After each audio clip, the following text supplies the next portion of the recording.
I'm a business consultant.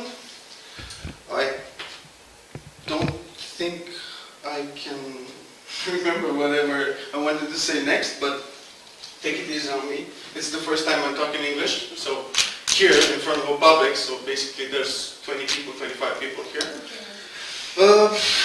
But recently I've been called a dream seller, so that's new for me, even really new for me, because I never thought of my business is to sell dreams to people, like maybe NGO president, or maybe English speaker, or maybe I don't know. Name some businesses. What fields do you work in, for example? I know you're a graphic designer because I found that information about you.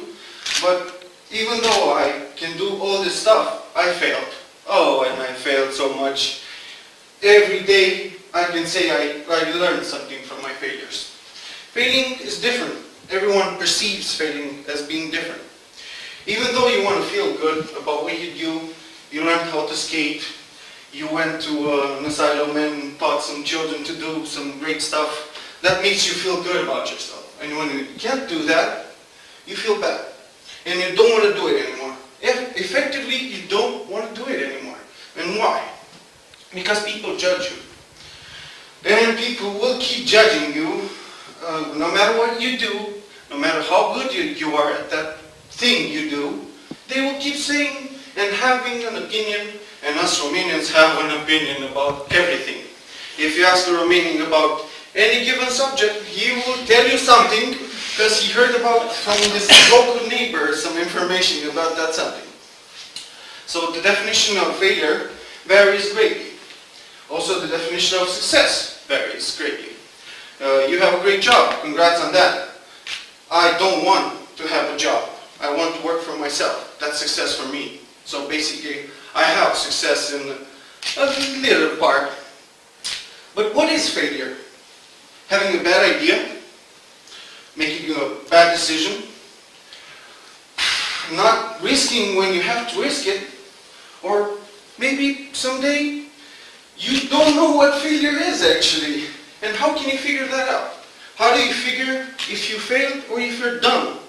You need to understand, why did you fail? And who decides if you failed or not? It's you who decides if you failed or not.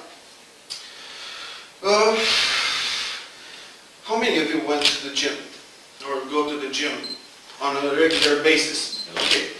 How was your first session? Awful. Awful. How did you feel after your first session? Awful. Did it hurt? Yes. Did you go again? Yes. Why? Because I had a goal and I wanted to reach it. Okay, what's your goal? To look good. To feel good actually. To reach that success. That feeling good, looking good makes you successful. You think if you, well, don't judge them. I went to the gym but I got sick, so that's another story. So basically it hurt. But every time you try to pick something up, it hurt. And you try to push your body even longer. You know your muscles, after you went to the gym, will become stronger. You'll be better. Next time, even if you could push yourself even more.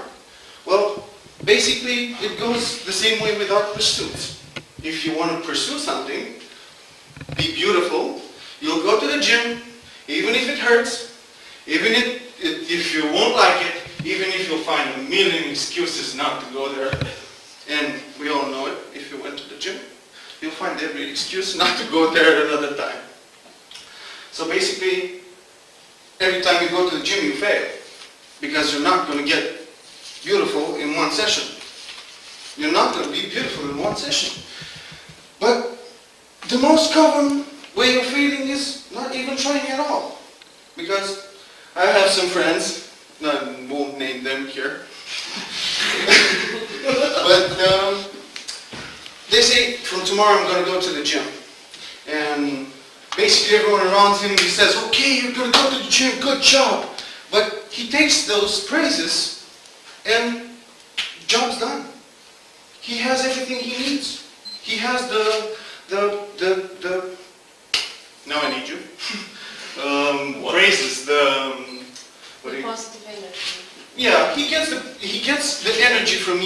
said, okay, you're going to go to the gym. Congrats. But next day, guess what? He's not going to go to the gym because he already has everything he needs. He went to the gym to get that praises in the first time. Okay, so I'm going to see, how do I press that other button? I hate your computer. Okay, so this is me at the gym. And this is me trying to explain to people what I want to do. And basically, they all say, you can't do it. It's too heavy. You can't take it. You can't do it. And my girlfriend is one of the people that says this to me, and I love it. And I'll tell you why. Because I won't give up. I'm a stubborn guy. I don't give up that easily with my dreams. So, still, I fail. Every time I think I have success, I put another bar. And I didn't reach success. I want more, even more, until I can lift this up. And I don't think it will end really soon. So, how many of you think you failed? Come on, everyone fails. What do you mean? Why don't you have your hands up? Everyone fails. But you decide if you failed or not. Not your mom, not your family, not your girlfriend. You feel if you did something good or you did something less good.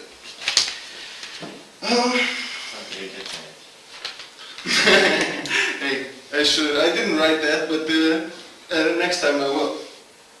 So basically, how do you conquer this fear?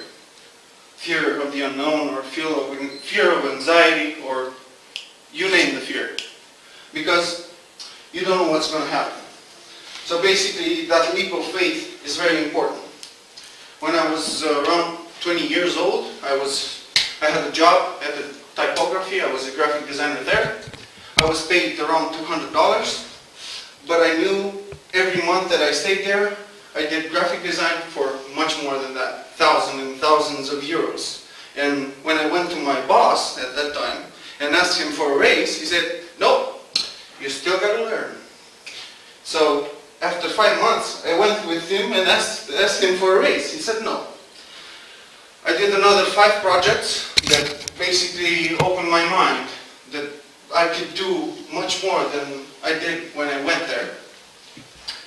And I asked again for a raise because I deserved it. I knew I deserved it. I worked for it. I worked to prove him how good I am and that I need to stay with him and he needs to reward me for what I did. And you might understand exactly what I'm talking about.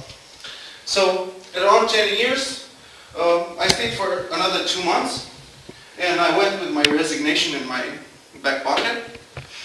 I knew he was going to say no again to me. So I went to him with a grin on my face and I knew I was going to quit my job at that point. I went to him and said, okay, so basically I earned you in the last 8 months around 15,000 euros and you're paying me $200. Where's my raise? Why am I not getting a raise? What am I doing wrong? And he said, you're still learning. At that moment, I decided to give him my resignation and tell him, okay, you know what? Keep your job, bring another guy that you can squeeze like a lime and do your thing and leave me alone. So basically I had no job. Good thing my girlfriend doesn't stay with me for my money. And no vision whatsoever. I knew I loved it. I love graphic design. So basically the visual stuff, the speaking stuff, well, not this kind of speaking, but basically the verbal stuff in advertising. And took a chance. Don't know what would happen to me. So basically I did the same thing that I did before. Worked as a freelancer. And through some kind of energy from the universe, let's say, and some bit of luck, I had a project opportunity in Denmark. So basically some Iraqi guys, some brothers, had the Bollywood cinema and opened a club. They asked me for some logos, first of all. I sent them some samples. And they said, okay, dude, you're great. we just bought you tickets, you're coming to us. It was the first time that I flown, it was the first time that I was going to another country. I didn't know the guys, they were Iraqis, so I didn't know exactly what their activity was. I was 20, I was scared, I wanted to do something with my life. But I said, you know what, screw it, I'm going. So I borrowed some money, went to Bucharest, got on the plane, landed in Copenhagen, didn't have any money there, so I got clear instructions of what I have to do. I put myself in a cab, drove to that direction, that address that they told me. Somebody got me, and the guys were great, whatever. I didn't know how much money I was going to get paid.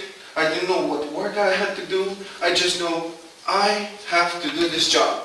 No matter what I have to do, I would have to do it. So I got there. They told me to start working. They asked me what I need. They got me everything I need. And whatever I didn't know, in the nighttime, I learned, and in the daytime, I practiced. I showed them exactly what they wanted to hear, and they wanted to see and wanted to hear. And in 3 weeks, I made 5,000 euros, and I thought I had found the gold mine. I said, okay, so basically I worked the past 8 months, plus the vacation, for $200, and now, in 3 weeks, doing something that I didn't do before, learning while I was doing it, I made 5,000 euros.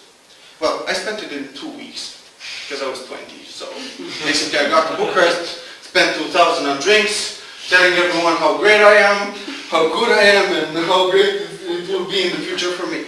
Well, it wasn't like that. So, why did I take that risk? How many of you would go there not knowing what to expect, knowing that you're not a good person that can do that job, without the experience, without having, I don't know, clear vision of what's going to happen, or some guidelines to help you underline what your objective was. I knew I had no choice.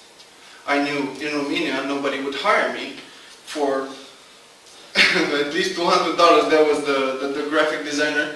I don't know what the salary is, but I'm really interested. You know the prices in this job, and everyone thinks, okay, you can handle some pixels, basic will give you this. But in graphic design, you name your price. So basically, after I finished the project, they asked me, how much money do you want? And I said, 5,000 euros. I've done the job. You like it? Pay me. They didn't even flinch. They paid me the money, and they said, good luck. They offered me a job before I left. They said, okay, we love you. We could give you a job here if you want 2,000 and 1,500 euros every month. But I was homesick, so I got back. But the clear thing about this was that I knew in that moment what I wanted to do for the rest of my life. I wanted to do that. That moment in time, it was like a drug. You did something, and that person or that client or that entity paid you exactly what you wanted. They didn't try to negotiate. They were satisfied.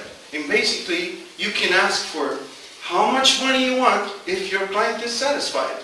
If he thinks that work is worth 5,000 or 10,000 or 20,000, he will pay it, trust me. So, would you get on that plane? Yeah. Would you do it? Yeah. Would you try it? Yes. Not thinking at all, because looking back on that moment, I thought, what was in my mind? Why did I do that? So, how do people think about failure? I think that was a success for me.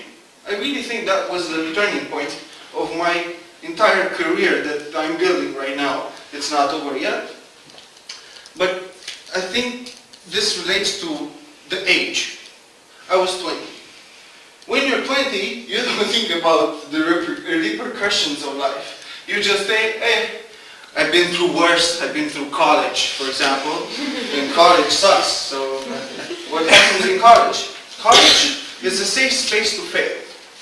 As long as you don't skip some grades, you go drink with the guys or fall in love with a girl, it's a safe space to fail in college. Basically, you can do all the crazy stuff that you wanted to do or you think it's good for you to do.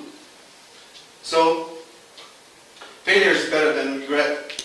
I'm glad I got on that plane. I wouldn't imagine my life without getting on that plane. So this is basically the face of the people I hire when I hire them. When they get to me and say, okay, so what do I have to do now? Basically, I tell them you can fail here. This is a place you can fail. Like in college, you fail without even caring you fail. But in my job, you learn from your failures. As long as it's not too dramatic, or you don't work in a nuclear power plant or a brain surgeon, you can fail. It's no problem to fail. You can do it, and I encourage you to do it. Even I remember now that if you want success, you gotta double your rate of failure to get even closer to success. So I created my own safe place to fail. In my office, with my team, we fail, and we fail often. But instead of thinking, who's to blame because somebody failed, we do damage control. We try to handle the problem and fix it. If you spend time, 30% of the world is in management positions. 30% of the world is hired to put the blame on someone. Basically, they say, okay, what are you? I'm a manager. Sorry. So basically you blame people. Okay, so you cut their salaries, you hire them, you kick them out, you do all that stuff. If 30% of the world does this, well, I wish at least 10% of those people would actually try to see failure as a good thing, not actually a bad thing. People tell me I'm a little bit crazy and I'm not normal, but basically I think none of us are normal. None of us have the same, as I said, we're all different. Thankfully, we're all different. And I encourage you to fail. I encourage you to make safe places for you and your hired people, the people that you hire, to feel safe, even if they fail. Even if they fail, you need to make them safe. You need to make them realize that failing is part of the process. So, the world is full of critics. We need more encouragers.